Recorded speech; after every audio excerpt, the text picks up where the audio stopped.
Hello, ladies and gentlemen. What I want to discuss this evening is something I would have let to slide. I would have let it pass, but my experience of life has taught me that the problems you have today, if you look very closely, you will see their roots 200 years ago. The BBC, the British Broadcasting Corporation, is obsessed with the Igbo people. I repeat, the British Broadcasting Corporation is obsessed with the Igbo people, negatively obsessed. Hundreds and thousands of newspapers, television stations, radio stations worked in occupied Igbo land and in Nigeria, which engaged with the occupation. Only the BBC was accused of becoming a part of the Foreign Ministry of Britain, suppressing evidence of crimes against humanity. And apparently, this news organization is still dogging the footsteps of the Igbos. Every now and then, the BBC sends journalists, the type that are called envelope-chasing journalists, to go after the Igbos and to inquire about the origins of the Igbos. There are Nigerians who have Arab ancestry. There are Nigerians who have ancient Egyptian ancestry. These groups make no secret of this. The BBC has never inquired into their claims. But since 2000 to 2002, the BBC has at least sent 3 sets of journalists to probe into the Israelite heritage of the Igbos. Meanwhile, the BBC is not interested in talking to the people that know this subject. For reasons best known to it, recently I read an article by one of their journalists by name Ndoka Ojimwo.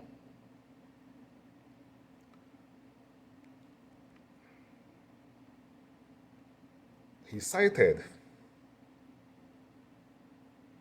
a Rabbi Eliezer Simcha Weisz, chairman of the Foreign Affairs Department of the Rabbinate Council of Israel, the body that determines claims of Jewish ancestry. In other words, he inquired from this man what this man knew of the Israelite heritage of the Igbos. And according to Ojimwo, he said that Weisz was also in no doubt. I will read out what he said that Weisz, what he wrote that Weisz, the information that he wrote that Weisz gave to him. They claim to be one of the descendants of Gad, one of the sons of our forefather Jacob, but they can't prove their grandparents were Jewish. Weisz told the BBC. I had to read this very carefully to see, to actually understand what was going on. At the end of the day, I felt I had to address this. If Weisz had stopped at that Igbos cannot prove that their grandparents were Jewish, I wouldn't have bothered to respond, because Judaism is not the religion of the Igbos. The religion of the Igbos is the religion of Moses. The religion of Moses was Omenana. That's the Igbo religion. I repeat, Judaism is not the religion of the Igbo people. The religion of the Igbo people was the religion of the Igbo people is Omenana, and that is the religion of Moses. I have proved and proved this beyond doubts. Everybody in the world that has gone through my books know that this has been proved beyond doubts.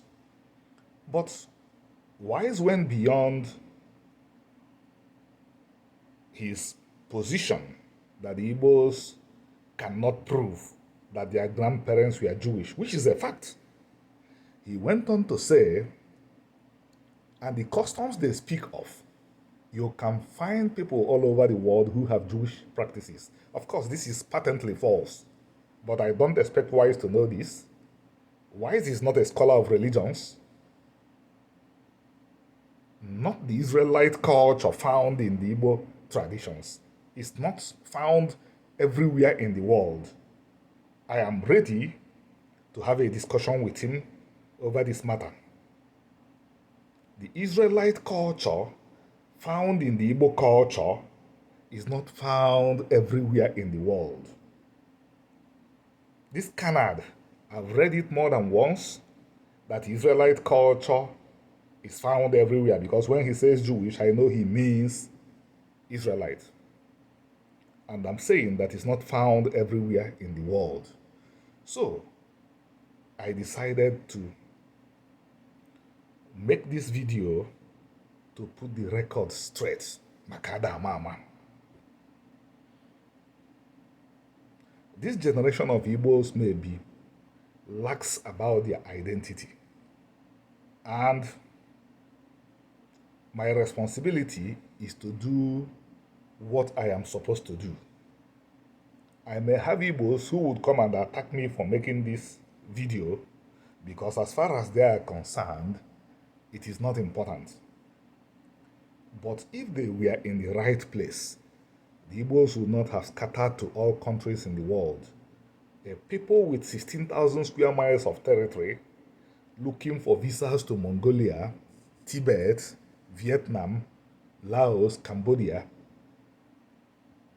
Name them. Igbos are in all countries of the world toiling. So if Igbos are getting things right, why would the dispersion be almost endless? Why would the Igbos be the whipping boy of Nigeria? Why would the Igbos be the group that would lose 1/3 of their population through a genocide? No group lost that. It shows we are getting a lot of things wrong. So the people that would feel that I'm doing what I'm not supposed to do, that Igbos are great, what does the Israelite heritage matter? Of course, some have come up with I won't dignify them by calling them hypotheses or theories about how Igbos have been in Igbo land for 6,000 years, how all humanity descended from Igbos. I don't think they deserve a response in this particular matter. I'm still dwelling on why it is important that people like Rabbi Weisz chew their words before they swallow them. We do not want a generation of Igbos that will come up and begin to attack Jews. We don't want that generation to come up. My generation can take insults and let it pass, but I cannot talk about the generation that will come after me. If an Igbo says, my grandparents are Jewish, that Igbo is telling a lie. But if an Igbo says, my grandparents are Israelites or Hebrews, that Igbo is stating the facts, and he should be respected. There is a world of difference between Jewish and the Israelites. The Jews are a troubled, haunted people in the world. The Igbos are sin.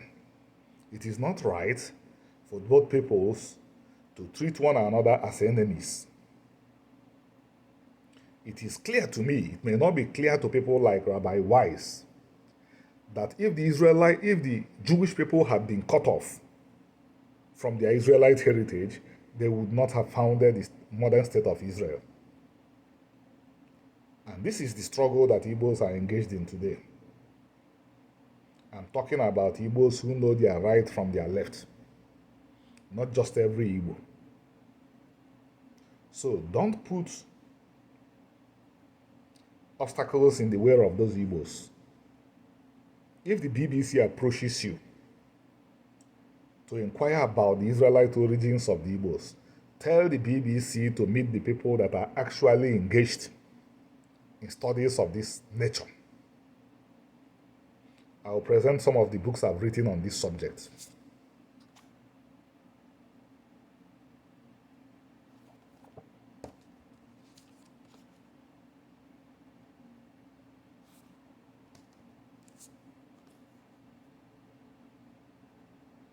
This was reviewed by a distinguished professor of Judaism.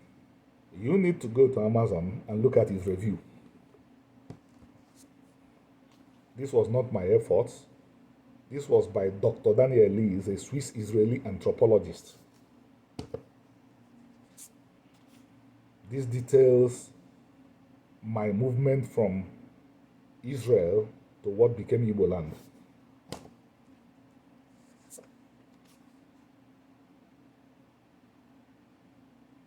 The Hebrew Igbo republics tells a story you will not learn in any university in the world. When the Jewish diaspora was in Europe suffering from anti-Semitism, the Igbo republics were the stablest part of the world. No destitutes, no beggars, no homeless people. And it had no standing police, no standing army. This discusses anti-Semitism from the Igbo position. The interesting thing is that the guy that I mentioned, his name that went on this mission for the BBC, I won't dignify him by calling him a journalist.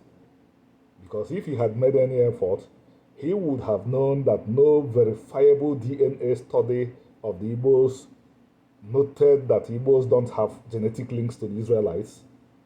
The map on the cover of this book is the map produced by MyHeritage of my own genetic history. I repeat, the map on the cover of this book was produced by MyHeritage. It is my own genetic map.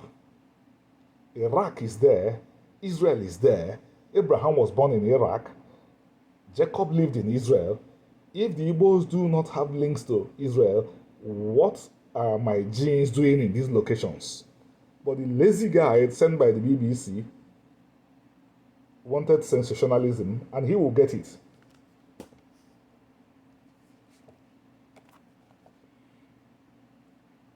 A Sephardic Jewish group that is not contented to sit in Israel and make pronouncements on a nation of over 50 million people, talking about those that stem from Nigeria. Because if you include the African Americans that came from the Igbos and include the Caribbeans that came from Igbos, we are talking about a nation of over 50 million people. A Sephardic Jewish organization of Badaya Alliance, not contented with sitting down in Israel and making empty pronouncements on a nation of this nature, rolled its sleeves, conducted their research, found compelling evidence that the Igbos are descendants of the Israelites, constituted a Bedin which ruled that the Igbos are linear descendants of the Israelites. Go to this book, you will get all the details.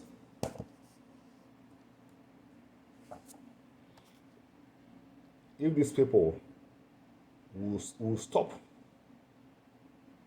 the ugly games they are playing, there is no reason why Israel should still be secure after 70 years of his standing, of his founding. It should have a sister.